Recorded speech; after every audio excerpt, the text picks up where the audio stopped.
I don't know why so many people are choosing to completely misunderstand this movie. Did none of you see Do Revenge? This place is so beautiful, it makes me want to die. I don't want to make her pay. I want to burn her to the ground. Hi, I'm LadyJenevia, and on my channel I talk about entertainment media. This video is a review of the new horror film, I Know What You Did Last Summer, which is a sequel to the 1997 film, I Know What You Did Last Summer, and the 1998 sequel, I Still Know What You Did Last Summer. We're going to have a less spoilers section first, and then a spoilers section afterwards, so you can click off before then if you don't want to know too much about the plot, but there are a couple of details I will say that I think you should know immediately. There is a mid-credit scene. Do not leave before you see that. I saw this film twice, back to back, and people walked out and missed it both times. Secondly, a lot of people seem to be willfully misunderstanding what this film is and who this film is for. When I watched the film the first time, I found myself increasingly taken aback by these random lines that were making me laugh out loud, and I couldn't tell at first whether or not they were being intentionally or unintentionally funny. It was intentional, by the way. And I was also taken aback by how much focus was put on the relationships between the women in this story. The vibe felt very for the girls, which was particularly surprising because this sequel was not marketed that way. But after I saw the film for the first time, I looked it up since I no longer needed to worry about spoilers at that point. I saw the director's name, Jennifer Robinson. I clicked on that name, and what do I see? She was the director of Do Revenge, and that's when it all made sense. I'm Frankenstein, and you're Frankenstein's bad bitch. Your new vibe is high status cunt. The new I Know What You Did Last Summer is for people who enjoy the vibe of Do Revenge and also like horror. If Do Revenge is not your type of film, this new movie is not for you. There's a presumption that the new I Know What You Did Last Summer will offer a nostalgic feeling as it applies to the original films, but in actuality, a lot of the nostalgic qualities of this film are ones that invoke the familiar feeling that comes from films that explore the highs and lows of friendship among women. Do Revenge, Jennifer's Body, Heathers, Jawbreaker, Aquamarine. Yes, that's right, you heard me. Aquamarine. The mermaid movie, where you thought that the mermaid needed to make the beach man fall in love with her, but in actuality, she ended up winning because her girlfriends grew to love her. And that's the power of what? Female friendship. Now, if you don't like those kinds of movies, and then you are reviewing this new film poorly, I'm going to be honest, you were not the target audience. It was like when that terrible Megan sequel, during a climactic moment in an action sequence, had Allison Williams listing titles of Steven Seagal movies to try to tell Katie what she needed to do, as if the vast majority of Megan fans have an encyclopedic knowledge of Steven Seagal movies. I didn't even know that's what she was doing until after I had already seen the film, and I saw someone else online say that that's what she was doing. There needs to be consideration for who the target audience is, because when people don't take that into consideration, things get a bit messy and unnecessarily hostile. I had no clue this new I Know What You Did Last Summer was going to be a sleepover movie where the girls gather around with our blankets and our snacks and just have a fun time watching a movie that was made for us, but that's what this is. Even if you think you don't like horror, if you like those other types of movies, I implore you to support this film at the cinema, but I can't fully tell you why without spoilers. But if you have seen the film already, the entire film, and you are one of my regular viewers, I am sure you know why I am absolutely insistent that this film needs to be a success. So my poll quote is as follows. This movie expands on the familiar formula of a vengeful fisherman by adding the nostalgic sense of humor seen in classic stories of the highs and lows of feminine friendships. I think it's fair to say the divas are up. Now, one of the things you need to know about the original films, we're largely focusing on the first two. I don't know if I ever saw the third film, but that was a standalone, straight-to-DVD release, so it doesn't need to be addressed right now. That first film was very much created as an attempt to follow the trend of the success of Scream, which was released in 1996, the year before the first I Know What You Did Last Summer. While Scream had a more clever screenplay and this meta approach to revitalizing the horror/ slasher genre as a love letter to the genre or subgenre. I Know What You Did Last Summer wasn't as interesting or innovative with its story. It's very simple, straightforward, there aren't that many noteworthy surprises, but the cast was undeniably star-studded. You had this group of 4 actors who have had many iconic jobs that cemented their place in the pop culture of that time period. So, even if this film wasn't the best of its kind, it was very easy to keep it alive because of its cast and a couple of particularly memorable moments, namely Jennifer Love Hewitt's dramatic reading of the "What are you waiting for?" line, which was actually written by a child who had won a contest that had the prize of getting to come on and make a moment for a movie. This movie. What are you waiting for, huh? What are you waiting for? What are you waiting for? To be honest, I think part of what further boosted the first film's place in pop culture was that it was also included in the parody film Scary Movie. While Scream was able to keep going and is now up to 6 films without ever having had to do a complete reset, I Know What You Did Last Summer has struggled to maintain a similar position of an ongoing horror IP. 2 films, a direct-to-DVD standalone film, a television series that I completely forgot existed until I was working on this review, and now we have this new film, which is a sleepover movie for the girls, sort of installment, that also brings back performers from that original film. The first 2 films, actually. Also, I'm vaguely aware that the first film is supposed to be a loose adaptation of its source material, but I haven't read that, so I'm mostly going to keep that variable out of this discussion. We are still in the less spoiler section, but I am going to start to introduce more of the narrative and the characters. This new I Know What You Did Last Summer introduces a similar concept to the first film, where you have a group of friends, something bad happens late one night during summer, and then the following summer they receive a note saying, "I know what you did last summer." And gradually, more and more members of the group begin to be attacked and taken out. We see the return of the 2 survivors we followed in both the first film and its sequel, Julie James, played by Jennifer Love Hewitt, and Ray Bronson, played by Freddie Prinze Jr. Jennifer was in negotiations for a bit before she actually agreed to come back because she didn't want it to be some vapid cameo. If Julie was going to return, Jennifer wanted it to have meaning and substance. And for both of these performers, we do get to see a dramatic weight to what they're doing that we had not seen before. We're looking in on these characters decades after they were traumatized by the experiences from those first 2 films. There's a lingering pain in how they've responded to that. In the new group, we have Danica, played by Madelyn Cline, and she's one of those very new age types, and she is often a source of funny lines, but she's not there to be the butt of the joke. Ultimately, she has a good heart and you do care about her well-being. We also have Ava. She is the one out of the group that was the most vocal about wanting to go to the police immediately after the thing happened last summer. That's a bit of a preview about what type of person she is. And then we have the 2 men of the group. Milo is someone Ava has been interested in, and Teddy is Danica's boyfriend/fiance. Teddy is played by Tyriq Withers, who is also going to be one of the lead performers in the upcoming sports horror film called Him, which is definitely one of my more anticipated watches for the remainder of this year. It also has Marlon Wayans in it, which is a nice sort of way to thread everything together, since Marlon Wayans was, of course, one of the lead performers and creators of the Scary Movie film series, and one of the films that Scary Movie parodied was I Know What You Did Last Summer. Then, rounding out the new group of 5, we also have Stevie. She has spent some time away from the group because they were friends in high school. Something happened to her in her family, so she ended up somewhat separate from them until one night she is invited to hang out with them again, just in time for the thing to happen that will follow this group from one summer to the next. If you've seen Do Revenge, and in particular, if you enjoyed that film, just as I did, it will not surprise you to hear me say that one of the things that's really fun about watching this new installment is the banter, particularly among the women in the ensemble. Now, that doesn't mean the men don't also have their moments, but there's just a different level of energy that the women get to have. There's also some noteworthy sapphic undertones or outright overtones that also feels very Do Revenge, and ultimately it evoked a lot of the same emotional responses as those late 90s, early 2000s sleepover movies for the girls.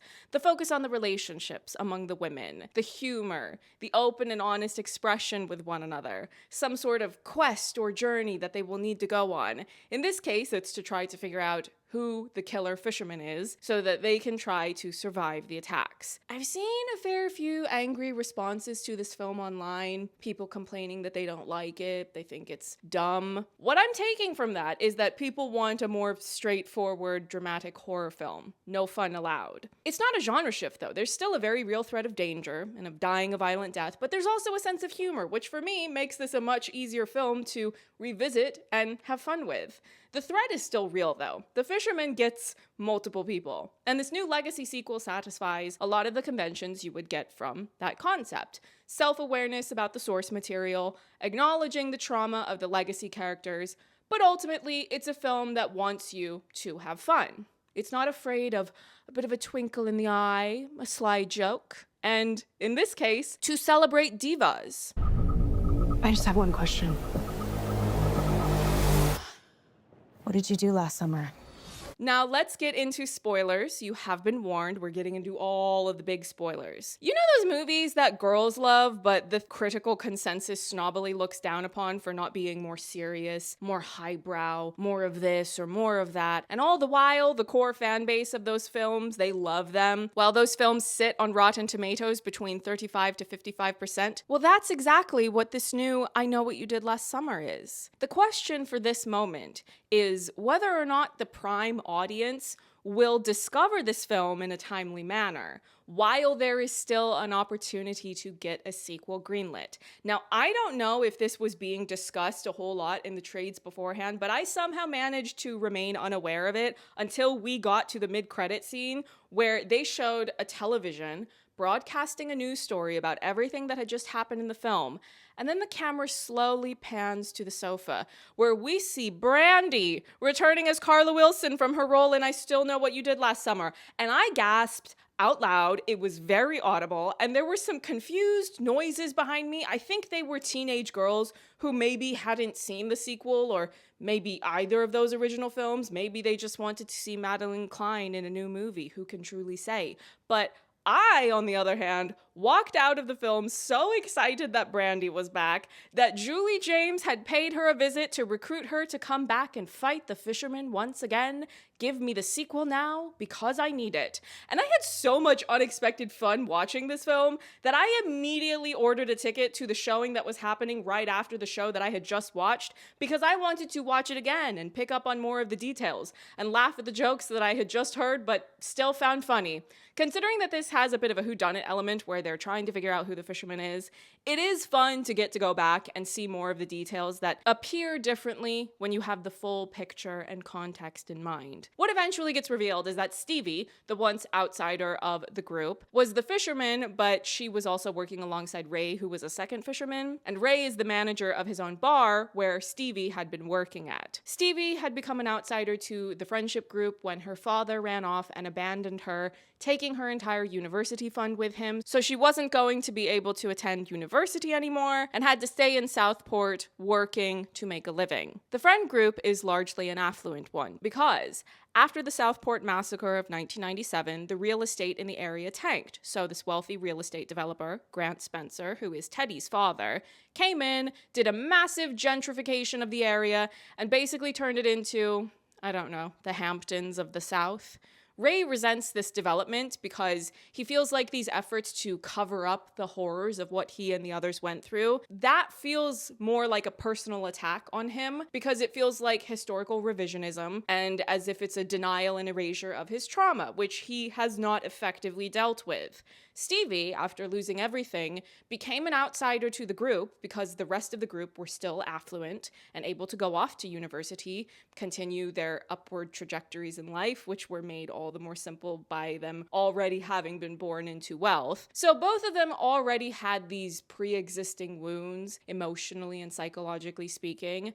But then, when Stevie got invited by the group to go on a drive up the hill, Teddy was standing in the middle of the road, drunk, being a nuisance, and there was a car that was driving up the hill and swerved to try to avoid hitting him, and that car ended up teetering precariously on the edge of the side of the cliff, only to fall all the way down despite the group's efforts to try to stop the car and save the driver. The driver ended up being a man that Stevie had been seeing at the time.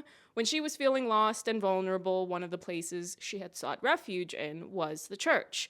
And that's where she had met this man she had been seeing. The church is also part of the story, specifically because they use the pastor as a red herring for viewers to briefly think that he might be the fisherman. But actually, he ends up being killed by the fisherman, and when the police are looking through the church, they see a picture of some people at a past event, and they see Stevie in the picture with the man who had died last summer. When Stevie told Ray about what happened, he had the idea to recreate the attacks that he and his friends suffered all those years ago, because both Stevie and Ray have been pushed over the edge. They already had their pre-existing issues and grudges, but this was the final nudge they needed to go full fisherman. I think it's a very well-developed story and motivation for both of them, and it also gives Freddie Prinze Jr. in particular a lot more to play in his return. He has spoken very highly about this film and of being able to return and do the scenes he has with Jennifer Love Hewitt again. Julie and Ray were married during the in-between time period of those first films and this new one, but they have long since divorced. And we see the very different places they're in, both physically and psychologically. Julie moved out of Southport. She had no intention of ever going back there, which is a very valid and understandable response to everything she experienced. But now she's a professor at a university. She's teaching all of these students about how trauma impacts the brain and the nervous system and human behavior. The implication is very clear. This is a woman that has put a lot of work into understanding what she went through, how to deal with those things in a healthy manner, and is trying to better the lives of others. Then there's Ray, who has festered from staying in Southport, not dealt with his trauma in a healthy way, and just increasingly grown angry and resentful at the world around him until he's now the embodiment of that expression, hurt people, hurt people.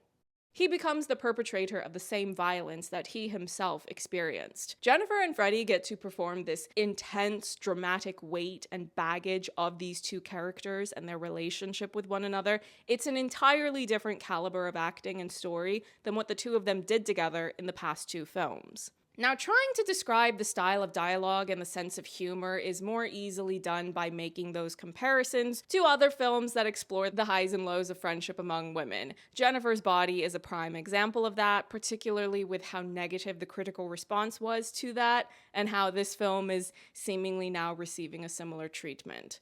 And Do Revenge has something similar, where it's about how amazing and wonderful that friendship can be, but also how much more the betrayal cuts deep among women. This is a very classic topic in films that introduce the audience to women who are friends. Even The First Wives Club has this, where when that trio gets into their big blow-up argument, they know how to hurt each other the worst because of how close they are.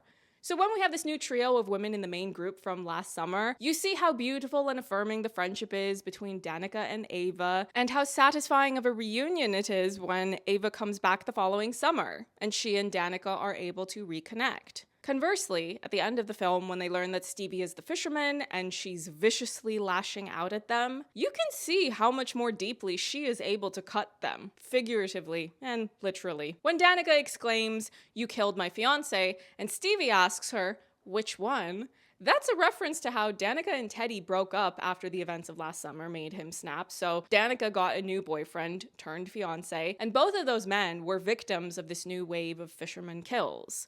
Stevie is adamant that she wanted them to suffer and feel the same loss that she did.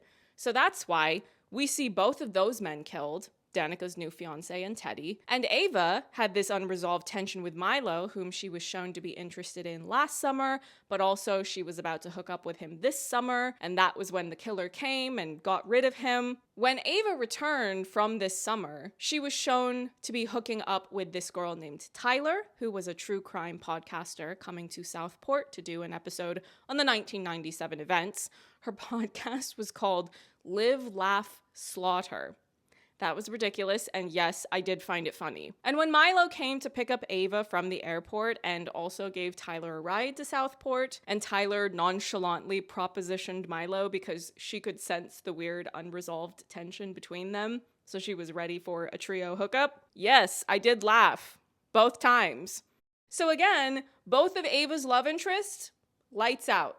Good night, dirt nap. They were both attacked by the fisherman killers. And the targeting of Tyler also makes sense in the context of Ray's resentment and rage, because he might have felt triggered by her making a spectacle of the trauma he went through with his friends. Tyler was wearing a Helen Shivers shirt because she sells merch of them on her Etsy store, and she said about Helen Shivers, "Oh God, wasn't she hot?" The use of the word hot repeatedly comes up in this film, and I think it's a really funny tone indicator and distinct detail of this film. Also, this new one is very sapphic, not just because Ava is bi, but it feels sapphic in the same way that Do Revenge did. You have a very matter-of-fact presentation of a sapphic lead, but you also have a lot of women with a lot of tension getting very up close and personal in the way that they speak with one another and the ways that they connect and have friction with one another. There is no heterosexual explanation for Danica looking up Tyler's podcast when the group was brainstorming suspects, and Danica's first response was,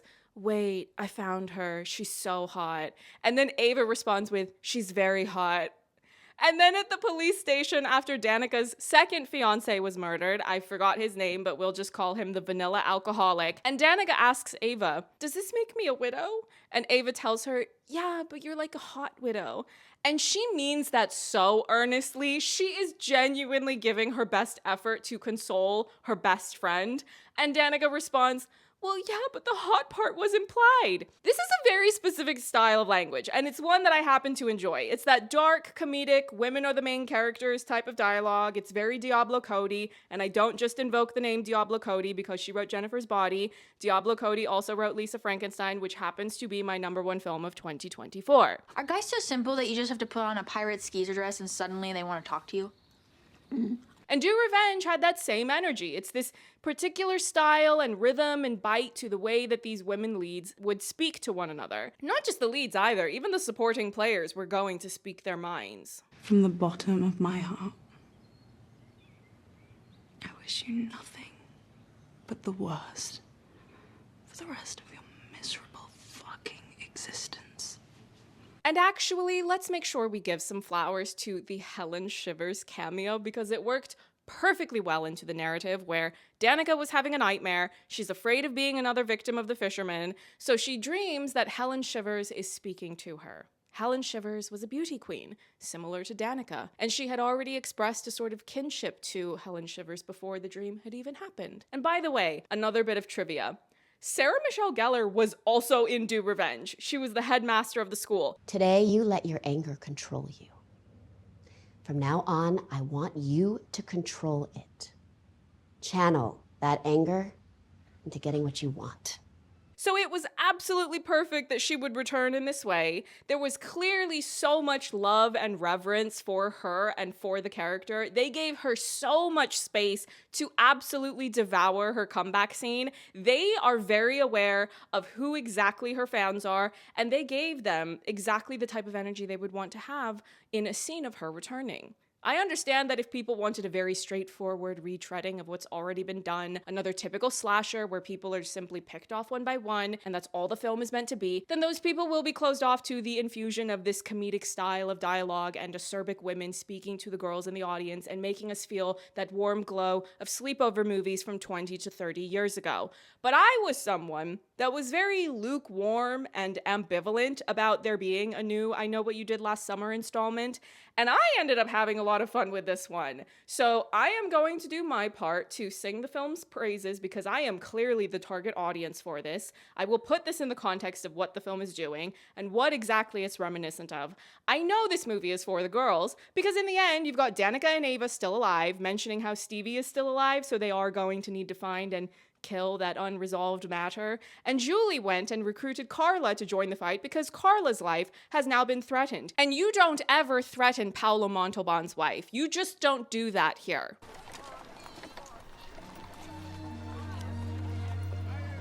Thanks. It's my favorite movie of all time. Yeah, me too. I need the sequel, and I'll need you to do a horror remix version of Brooke Valentine's Girl Fight to play that on the trailer so that we will know that you know exactly who the target audience is. And this really is about women supporting and looking out for one another. I mean, even the detail of Ava visiting Julie to ask for her help, and Ava's leg is bouncing because of how anxious and scared she is. Julie notices that and she puts a hand on her leg and reassures her so that she will be able to have the strength and knowledge and strategy in returning to Southport to take on this fight to survive this new fisherman's attacks. I had so much fun with this. This was a very welcome relief after having to see so many films that were just not giving what I had thought or hoped they were going to give me as a viewer. I will be seeing this again at the cinema simply for the fun of it all, and also because I want to see all of these women get back together again for another round. The Divas are up!